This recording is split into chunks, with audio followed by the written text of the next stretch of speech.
Hello, everyone.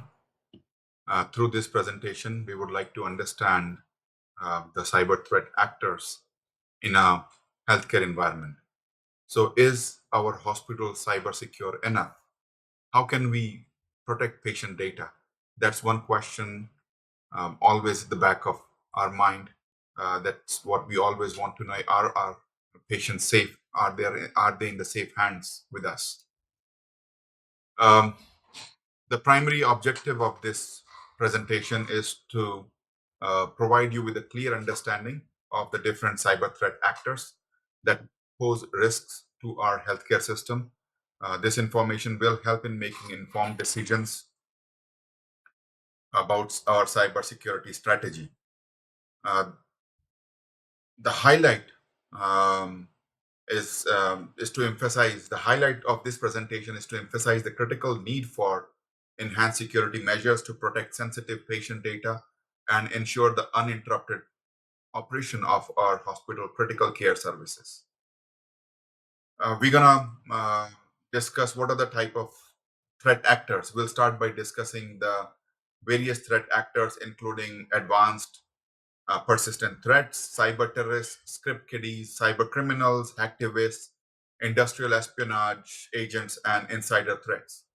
Each of these actors has unique characteristics and methods. What motivates them, right? We would like to understand what is their motivation behind these attacks, which is crucial. Motivations can range from financial gain and political agendas to ideological beliefs and the desire for notoriety. Knowing why these actors target healthcare organizations helps us anticipate and mitigate risks.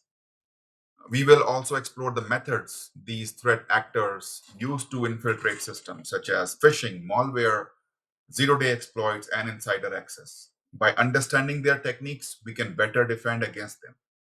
Lastly, we will discuss the potential consequences of these attacks on our hospital.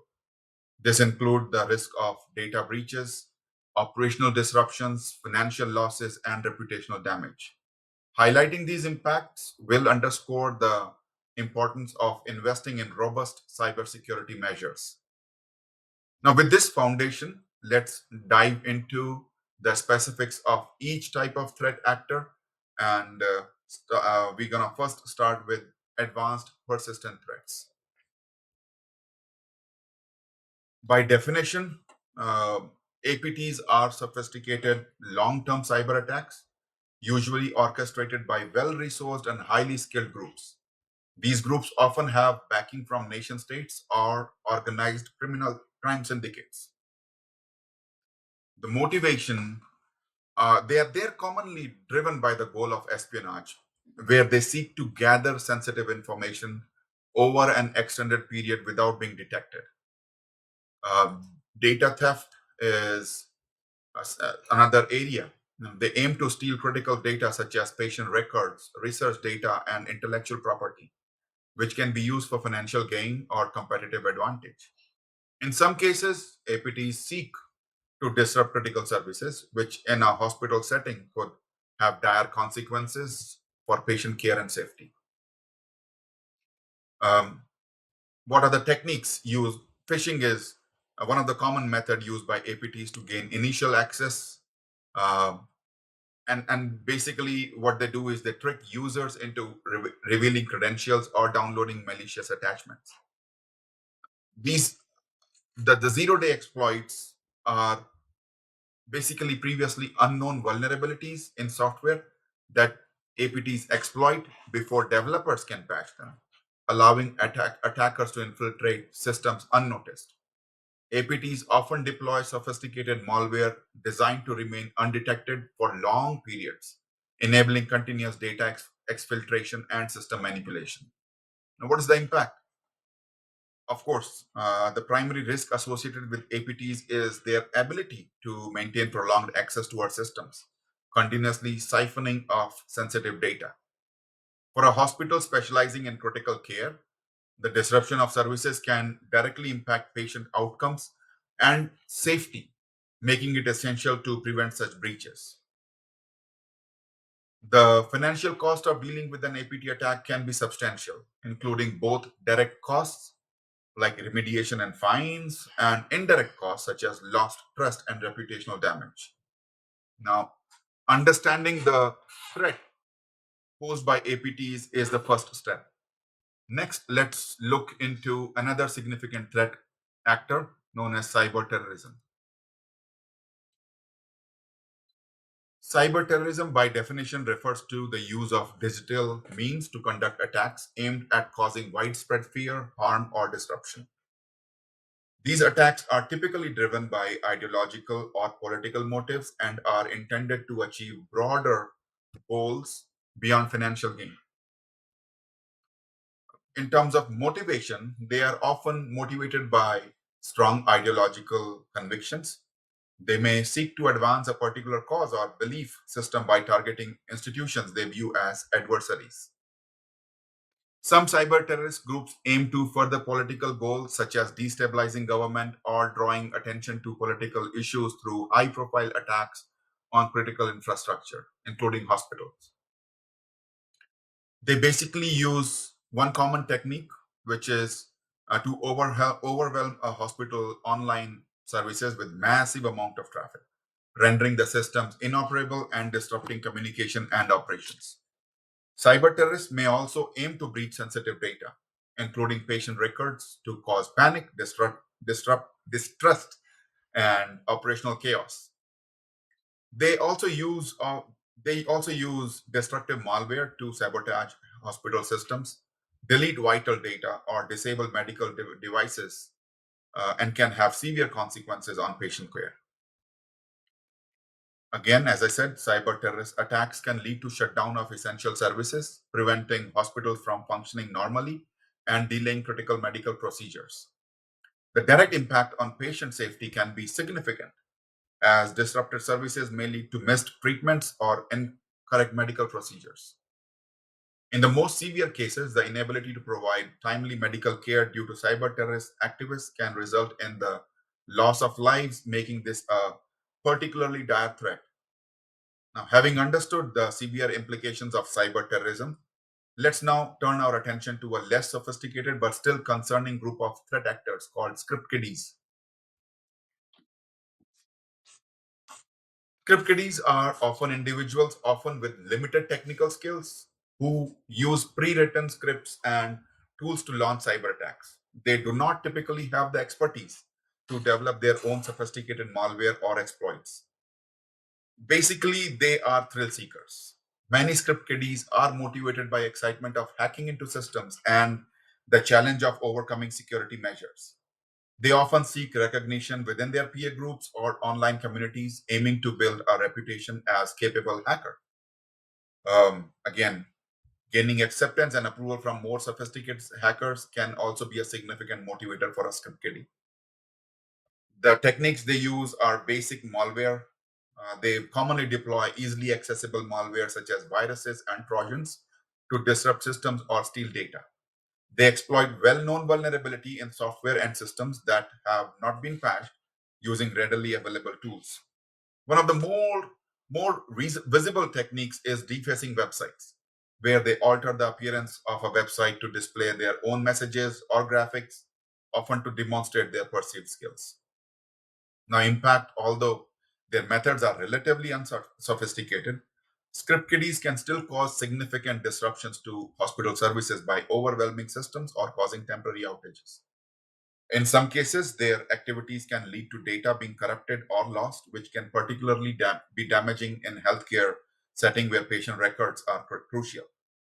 Even minor incidents caused by script kiddies can harm the hospital reputation, leading to a loss of trust among patients and the public. Now, while script kiddies may not pose as significant a threat as more sophisticated actors, their potential for causing disruption underscores the need for robust cybersecurity measures. Next, let's explore the more financially driven criminals. Activists.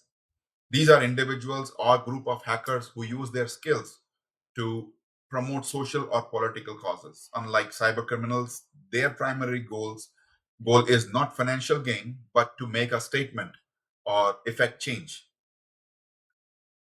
Hacktivists are often motivated by a desire to support or oppose particular causes such as human rights, environmental issues, or political reform. They use their hacking abilities to draw attention to these issues. They aim to make a public statement or demonstrate against organizations they perceive as unethical or harmful. The techniques used by them, a common technique that is used by a hacktivist is to launch DDoS attack, overwhelming a target server with traffic to make their services unavailable. They also may breach system to expose sensitive information such as internal communications or patient data to the public. Uh, Website defacement is another motivation for them. Another technique used by them. Sorry, I lost my thought for a moment. But another technique used by them um, to potentially harm a particular organization. Now, what's the impact? Public embarrassment. The primary impact of activists is often public embarrassment. By exposing vulnerabilities or unethical practices, activists aim to shame the organization and prompt change. DDoS attacks and often disruptive activities can interfere with hospital operations, delaying treatment and affecting patient care. Now, understanding the motivation and methods of activists help us better prepare for and mitigate their impact. Let's now examine the threat posed by industrial espionage, which focuses on stealing intellectual property. Now, as per definition, um, industrial espionage involves the covert gathering of confidential or proprietary information from businesses or organizations, usually for the benefit of competitor. The motivation is for, again, as I said, competitive advantage. Organizations or state sponsored actors often engage in industrial espionage to gain a competitive edge.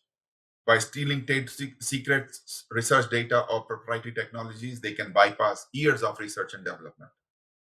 Financial gain is another motivation for them. They can sell the information to the highest bidder or use the use to enhance their own product and services, leading to significant financial benefits. Spear phishing is one of the technique often used to target specific individuals within an organization. These tailored emails appear legitimate but contain malicious links or attachment designed to steal credentials or install malware. Hiring or compromising insiders is a common technique as well. Employees with access to sensitive information may be bribed, coerced, or even unknowingly manipulated into sharing confidential data.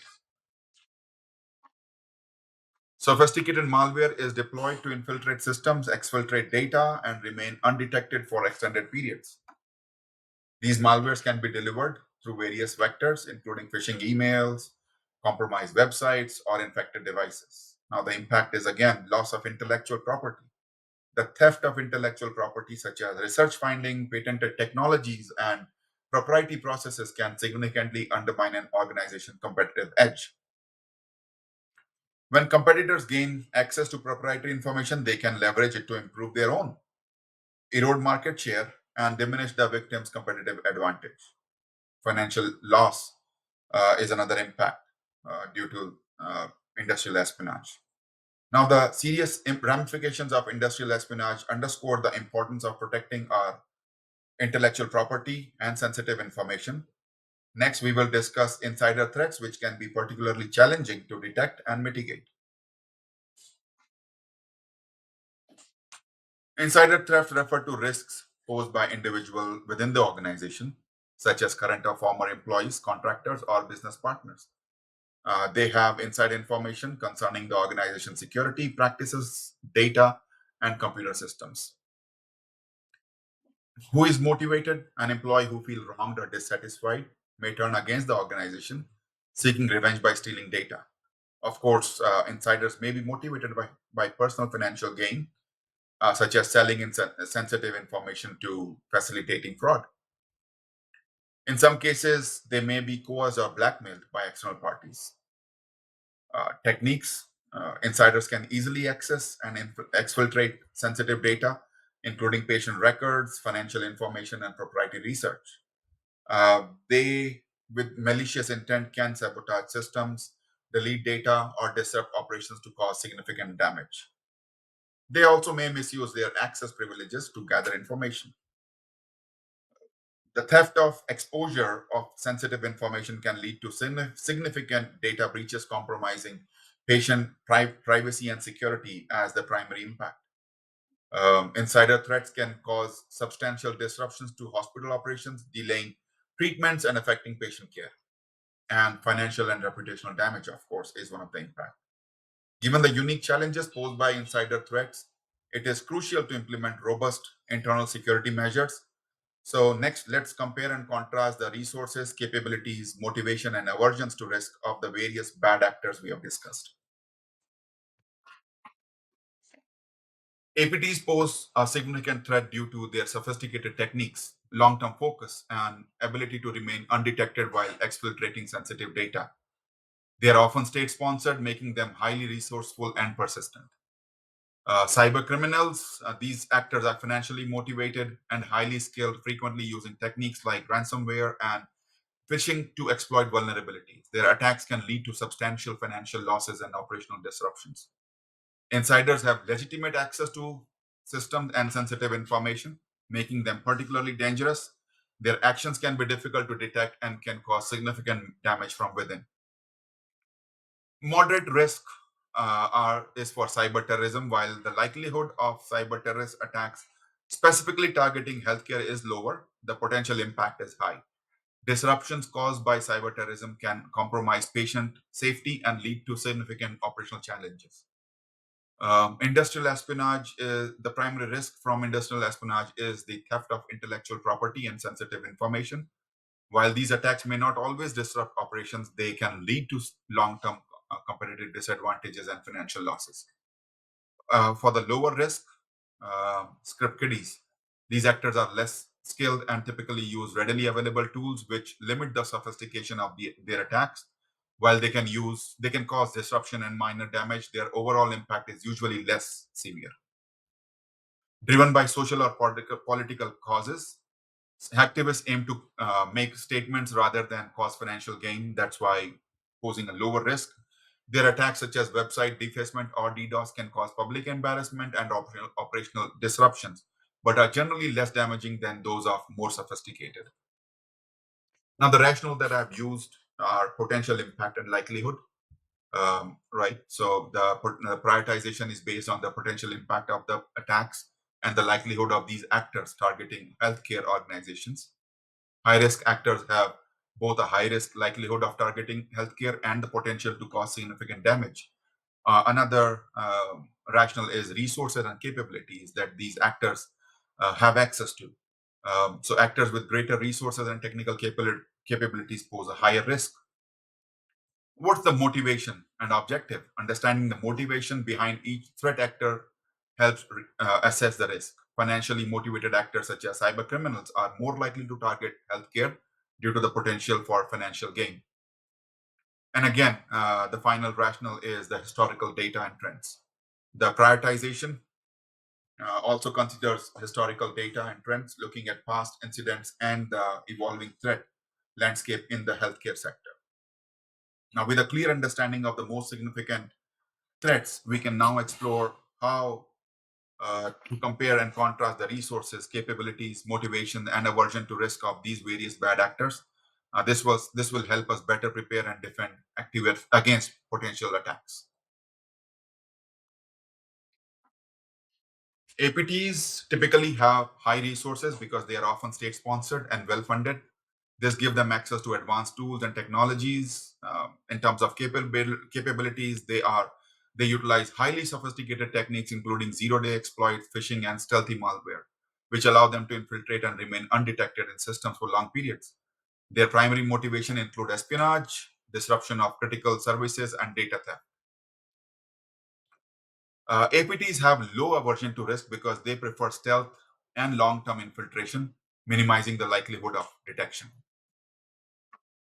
Insider threats have low to moderate resources, primarily leveraging their existing access to organization systems and information. Um, in terms of capabilities and techniques, they have high capabilities due to their insider knowledge and authorized access. They can misuse their credential to steal data or sabotage system. For motivations for insider threats include disgruntlement, financial gain, and coercion by external actors.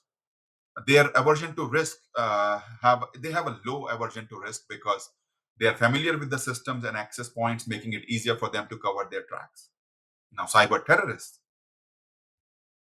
Um, these are cyber terrorists are the resources. I think it's covered in the next slide. Yep. So cyber terrorists are they are the resources. Terrorists are the script kiddies. They have limited technical skills and minimal resources, so their resources are low. They rely heavily on pre-made tools and scripts available on the internet. They do not develop their own sophisticated malware, but use existing exploits that are often outdated or widely known. Their capabilities are generally low due to a lack of in-depth technical knowledge. Common techniques include basic malware, deploying simple viruses, trojans, or other easily accessible malicious software. Their exploits are simple, exploiting well-known vulnerability in software or system that have not been patched. Website defacement is another capability or another damage that they can do. They are basically, in terms of motivation, they are thrill seekers. Many script kiddies are they are motivated by the excitement and challenge of hacking into system. They often engage in these activities for fun or as a form of entertainment. They also want to gain recognition within their peer groups. They seek to build a reputation as capable hacker, even if their skills are limited. Their aversion to risk is high. Script kiddies typically have a high aversion to risk. They often lack a full understanding of the legal and ethical consequences of their actions and prefer low risk activities that minimize the chance of getting caught. They are more likely to target low hanging fruit and avoid well protected systems. Cyber terrorists, they have variable resources. Some may have limited resources if they operate independently or as part of small group. However, they can also be moderately resourced if they are supported by larger terrorist organization. In terms of capabilities, it's moderate. Um, Common method include DDoS attacks, overwhelming a target server with massive amount of traffic to render services unavailable. This can disrupt hospital operations and access to critical systems. Data breaches is another um, way to steal sensitive information, such as patient data, which can be used to cause panic or further their ideological goals. What motivates them? Well, cyber terrorists are often driven by strong ideological beliefs. They may seek to advance a religious, political, or social cause by targeting institutions they view as adversaries. Uh, Cyber terrorists generally have a low to moderate aversion to risk. They are often willing to take significant risk um, to achieve their goals, political or ideological goals, including the possibility of severe legal consequences. Their willingness to engage in high impact attacks reflect their commitment to their cause. Hacktivists generally have low resources, often being individual or small groups. They use, again, similar to cyber terrorists, they use DDoS attacks, data leaks, and website defacements. Their motivations are driven by social or political causes, aiming to make public statements or bring attention to particular issues. They usually have a moderate aversion to risk. They are often willing to face legal consequences to promote their cause. Internal espionage have these are the individuals involved in internal espionage typically have limited personal resources but may have significant access to organizational resources. Insider possess a deep understanding of the organization system, processes, and system measures. They can leverage this knowledge to insider to um, use to cause damage to the organization. They have authorized access, right? Legitimately access sensitive information and critical system, making it easier to extract data undetected. What motivates them? Financial gain. Insiders may be motivated by monetary rewards, either through direct payment from external actors or by selling stolen confirmation information. Uh, Coercion by external actors. In some cases, insiders may be coerced or blackmailed into committing espionage, leveraging their position within the organization under duress. Now, insiders often have a low aversion to risk because they feel secure in their legitimate access and familiarity with the organization systems. Their confidence in navigating internal processes allow them to operate with reduced fear of detection. So, finally, the conclusion, understanding as a recap. So, we have covered various cyber threat actors, including APTs, cyber criminal, insider threat, cyber terrorist activists, and others, right? Now, each group has different motivation, resource, and techniques that they use to target organizations like ours. We prioritize these threat actors based on their potential impact on our healthcare organization. The high priority threats, such as APT, cyber criminals, and inside threats, require our immediate and ongoing attention. Um, so, the call to action: need for enhanced security measures. Given the diverse and sophisticated nature of the threats, it is crucial to enhance our security measures. This involves deploying advanced technologies, improving our processes, and adopting best practices. Securing additional funding for cybersecurity initiatives is essential. This investment will allow us to implement cutting edge security solutions, hire skilled cybersecurity professionals, and ensure our defenses are robust and up to date. Final thoughts. Adopting a proactive security posture is critical. Rather than reacting to incidents after they occur, we must anticipate potential threats and take preemptive actions to mitigate them. Protecting, ultimately, our goal is to protect patient data and ensure the continuity of our healthcare services. A strong cybersecurity framework is essential not only for compliance but also for maintaining the trust and safety of our patients. As we move forward, it is imperative that we commit to strengthening our cybersecurity framework. Together, we can create a secure environment that support our mission of providing exceptional patient care. Thank you for your attention, and I welcome any questions or discussions on how we can further enhance our security measures.